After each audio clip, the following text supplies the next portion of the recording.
अच्छा, मैंने ना अपना रीसेंट जो ट्रिप था मक्का और मदीना का, उसमें मैंने कुछ वीडियोस कैप्चर की थी, तो आज वैसे बैठा था, मैंने सोचा उनको कंपाइल कर लेता हूँ और साथ-साथ थोड़ी बातचीत भी हो जाएगी। तो पहली बात तो एक फ़ीलिंग की इज़हार की है कि जब आप मक्का से मदीना की तरफ रवाना होते हैं, तो आपकी फ़ीलिंग्स टोटली चेंज हो रही होती हैं। उसकी वजह ये है कि मक्का के अंदर एक दहशत का, ग़ज़ब का आलम होता है, लेकिन मदीना की तरफ जूँ-जूँ आप बढ़ते चले जाते हैं, एक सुकून, एक ख़ामोशी, एक एक पुरकैफ़ फ़ज़ा और इस तरह के मनाज़िर ऐसे ऐसे आपकी फ़ीलिंग तब्दील होना शुरू हो जाती है, जैसे आप किसी यूँ कह लें कि जैसे दरिया है, तो मक्का के अंदर लाइफ़ इस तरह होती है जैसे कोई पत्थरों वाला जब दरिया का एरिया होता है, तो वहाँ पे दरिया बहुत ज़्यादा जोश मार रहा होता है। लेकिन जूँ-जूँ दरिया जो है वो ये बात तो रेतीले होनी चाहिए यार। एरिया की तरफ बढ़ता चला जाता है, तो वहाँ पे आप देखेंगे दरिया साइलेंट हो जाता है बिल्कुल, और वो इतना पुरसुकून हो जाता है कि ऐसा लगता है कि जैसे जैसे बिल्कुल कोई मूवमेंट पानी की है ही नहीं। यही डिफ़रेंस मैंने नोट किया है मक्का और मदीना का। मक्का के अंदर रश होता है और एक वो उसकी उसकी एक रीज़न ये भी है कि मक्का के अंदर चूँकि खुदा का घर है, तो एक वो दहशत का समा और अल्लाह ताला का उस तरह से जाओ जलाल और उस तरह आप उसको मानी में कह सकते हैं।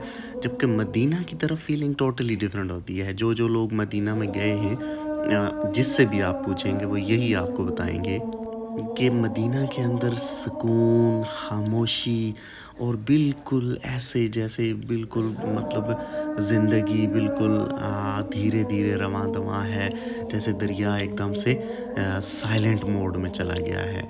और फिर आप एंटर होते हैं जब मस्जिद नबवी के अंदर, तो वहाँ तो एक और ही फ़िज़ा होती है। यानी आपकी फीलिंग्स टोटली चेंज हो जाती हैं, एक सुकून की कैफ़ियत आपकी आती है। और मतलब एक एक डिफरेंट आपको लगता है कि आप किसी दूसरी दुनिया में आ गए हैं, जहाँ पे चीज़ें बहुत ही मुख्तलिफ तरह से आपको नज़र आना शुरू हो जाती हैं। अब ये जो आपके सामने मनाज़िर हैं, ये बेसिकली रियाज़ुल जन्नह के बिल्कुल बैक साइड पे खड़े होके नमाज़ का टाइम था, तो अज़ान हो रही थी, अज़ान उस टाइम मैंने रिकॉर्ड किए थे।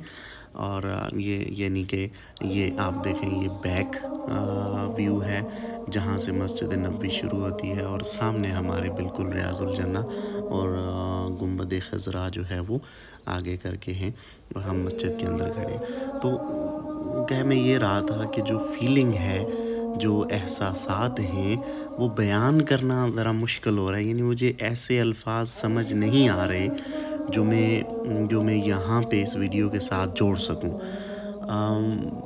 एक एक डिफ़रेंट कैफ़ियत होती है, और जो लोग यहाँ जा चुके हैं, वो अपनी फ़ीलिंग कमेंट में ज़रूर बताएँ कि उनको किस तरह की फ़ीलिंग आती है। लेकिन मेरा जिससे भी डिस्कशन हुई है, उसकी यही हमेशा उसका नतीजा हम लोगों को मिला कि मदीना के अंदर एक 180 डिग्री का शिफ्ट आ जाता है एज़ कम्पेयर टू मक्का।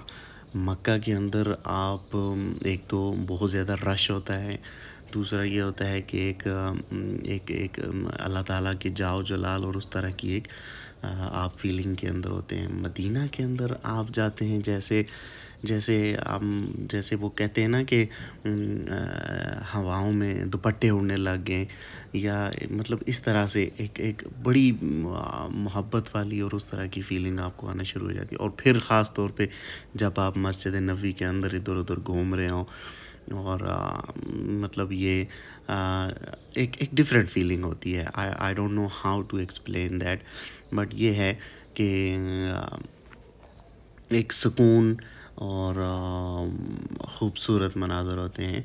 तो अल्लाह ताला से ये दुआ है कि जिन जिन लोगों को मस्जिद नबवी में जाने का मौका मिला, मदीना में जाने का मौका मिला, तो उनको अल्लाह पाक दोबारा लेकर आएँ, और जिन जिन दोस्तों को अभी तक ये चांस नहीं मिला, अल्लाह ताला उनके लिए भी ऐसे रास्ते हमवार करें कि वो मक्का और मदीना में जा सकें। लेकिन एक बात मैं ज़रूर कहूँगा कि जब भी आप मक्का जाएँ, मदीना को स्किप ना करें। मदीना के अंदर जाकर जब आप फीलिंग और जब आपको एक सुकून मिलेगा, वो सुकून आपको ज़िंदगी भर नहीं भूलेगा। मक्का की فاسٹ لائف اور رش اور وہ چیزیں وہ ان کا بھی اپنا ایک الگ چارم ہے اور اپنی ایک وہ کیفیت ہے، اس کا ایک ڈیفرنٹ زون ہے، لیکن جو مدینہ کے اندر سکون اور پرکیف فضا اور یہ اس طرح کے جو لمحات ہیں وہ ہمیشہ آپ کو زندگی میں ہمیشہ یاد رہتے ہیں۔ تو مجھے یاد ہے میں لاسٹ ایئر فرسٹ ٹائم گیا تھا، اور تب سے لے کر اب تک مجھے جو وہ کیفیات اور وہ فیلنگ مسجد نبوی اور مدینہ کی گلیوں میں جو سکون اور بالکل خاموشی، وہ ابھی بھی یاد ہے، and I really do miss those feelings. اور ابھی پھر ریسنٹلی جب ہم گئے تو اس دفعہ ہم مدینہ نہیں جا سکے، لیکن مکہ سے ہی عمرہ کر کے نکل گئے۔ I really wanted to go there, لیکن کچھ سچویشن ایسی تھی کہ ٹائم نہیں تھا، مگر نیکسٹ جب بھی انشاءاللہ میرا وزٹ ہوا تو again I will never miss to not go to Medina. وہ سکون، وہ پرسکون فضا اور حضور صلی اللہ علیہ وسلم کی قربت کی feeling, I can't explain in words, الفاظ نہیں مل رہے کہ میں اس ویڈیو کے ساتھ ان کو جوڑ سکوں۔ آپ کے ٹائم کا بہت شکریہ، انشاءاللہ مزید ویڈیوز بھی میں اپلوڈ کروں گا انہی مناظر کے ساتھ۔